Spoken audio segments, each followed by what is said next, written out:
cactus and succulent growers, it's Lynn, and in today's video I'm going to be potting up my two Gymnocalycium moserianum cactus plants that I have separated from a cluster. And if you can hear that little tapping noise, it's actually a sun shower. We're having a little bit of showers in between the sun here today, so apologies for the little tapping noise. Now these two Gymnocalyciums were one that I had growing as a cluster. I had the two growing together. I actually had three of them growing together, and I separated the one actually sort of died back, and I separated these two. And the reason for that was I noticed every time I was watering them, they weren't really taking up water. So I took them out of the pot to check how the roots were going, and the roots were pretty much okay, but because these two were sort of growing into each other, growing at the side, I thought it's better if I separated them and potted them up separately. Now I have made a video already on how to separate cactus clusters, and in that video I show an example of a sort of cluster of serious cacti, but it's exactly the same with round cacti, barrel shaped cacti as well. So if you have sort of cacti that are growing as a cluster, such as this Gymnocalycium, and you want to separate them to pot them up individually, then do check that video out. I'll link that video up above and down below in the video description, and I go into detail there on how to separate cactus clusters. I've also made a video on how to remove the pups as well from cacti, so I'll link both of them videos. As I mentioned, they'll both be up above and down below in the video description. So what I did to separate these two, I turned it out of its pot and I gently loosened to show you here. They were joined together at the like Siamese twins, joined together, and you can see there where it was joined. I loosened up the roots, very carefully teased out the roots, and I show you that in the video on how to remove cactus clusters. And I've just sort of left them for a couple of days like this, just in case. I was very careful with the roots, but sometimes when you do have to untangle roots when they're matted together, such as the case with these two gymnos here, I did have to leave them just to make sure that the roots callus over if there's any sort of tears or rips in the roots. So I left it for 2 days, which is what I've done. And now it's time to pot them up individually. And what I've done, I've got the labels here, Gymnocalycium moserianum, and I've got some lovely pots. These are these lovely sort of hexagonal shaped pots as well. And although, as you can see, they've got very shallow root systems, most cacti don't have very deep root system, and the reason for that is obviously they store the majority of their water stores. In fact, all of their water stores they store in their bodies, and that's why they only have shallow roots. So I don't want to be potting these up into a big deep pot that's going to be where the roots are going to be sitting in a lot of soil. And I often mention this in my videos. I only pot up into the size that's really needed for their roots. And people say to me, yes, but Lynn, in their natural habitats, cactus grow in the ground and they've got all that ground. Why do you have to put them into little pots? Well, the difference is in their natural habitats. They're growing for start off, their natural habitats, and the soil is very sandy and gritty naturally. They have the fresh air going around them, and the rainfall is often very minimal. They might get a heavy rainfall and they not have any rain for weeks or months. And it's just different when you're growing them in your own environment. I mean, I'm here in Ireland, in Northern Ireland, and humidity is always high, even in the summer, even on a sunny day like today with sunshine and showers. And if you're watering cacti and they're in pots where they're too big for the roots and there's lots of soil, the soil isn't going to dry out quickly, and this is when root rot occurs. And that's why I always like to just pot them up in minimal sized pots for the roots and just pot them on as and when I need to. Also, there's a big difference when you're growing cacti in pots and when they're in their natural habitats in the ground. Pots are not likely to dry out quicker, and for very delicate cacti that are very prone to rot, I always tend to prefer to use clay pots because that also helps them to dry out. They're a bit more breathable. But in this case with this Gymnocalycium, no problem using these plastic hexagonal pots because they're quite wide. I'm going to make sure that I use very well draining cactus soil so it does dry out quickly, so there's not too much wet soil hanging around. So here we go, I've got the pots, and this is the soil I've made up here, and I've used 3 equal parts of a loam based soil, LOAM. In this case I've used John Innes number 2, mixed with equal parts of pumice and horticultural sharp sand.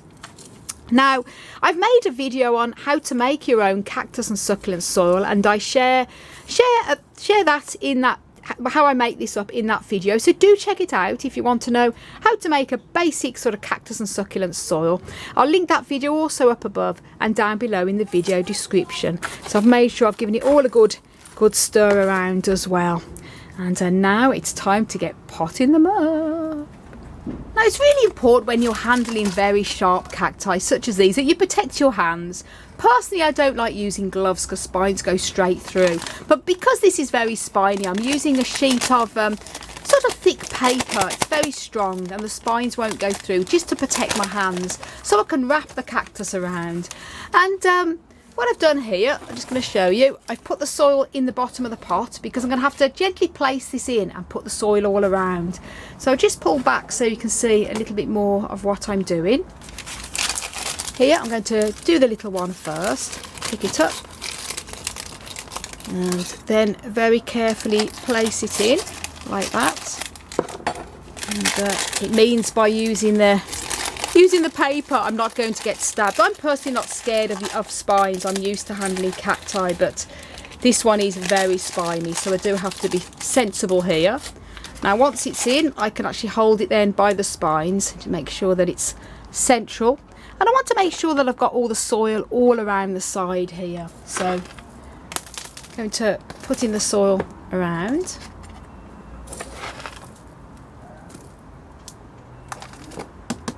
I always like to sort of gently tap the pot as well to make sure the soil is going all underneath. Because I say it doesn't have a large root system, but it's good to put it in a wide pot because it's a wide cactus. And then obviously pushing the soil underneath there to make sure that the roots are covered and all underneath the base of the cactus. Sometimes I use it easier just to use my hands.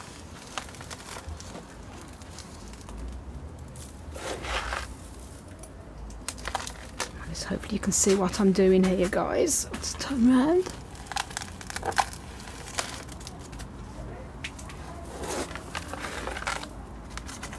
Sit under to make sure it's all covered.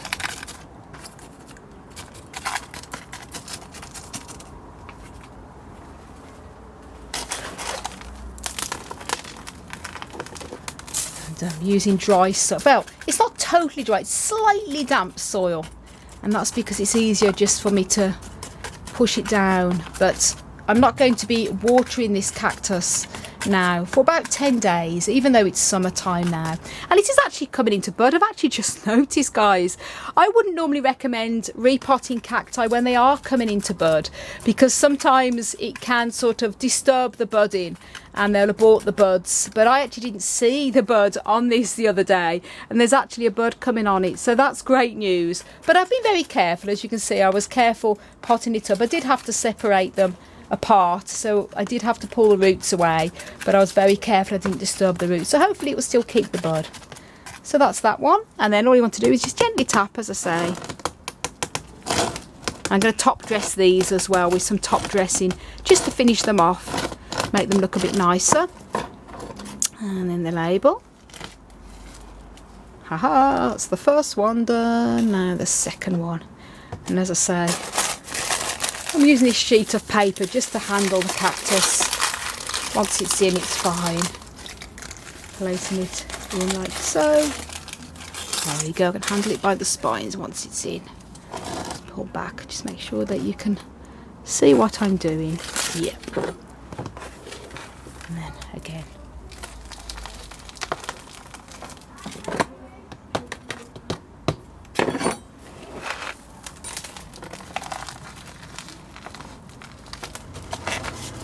Tap it in.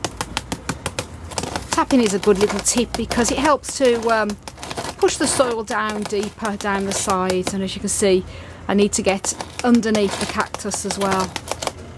So this is where I'm going to then push it.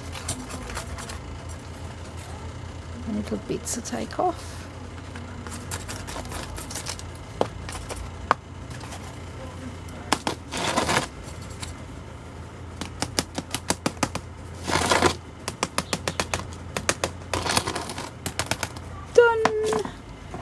Gymnocalycium moserianum.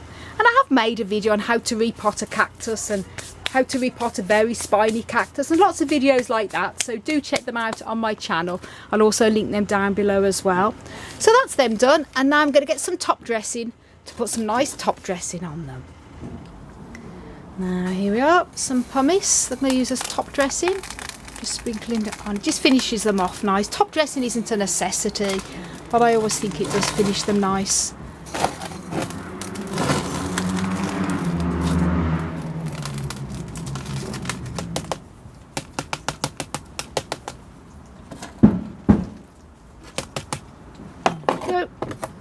That's them done. Happy days.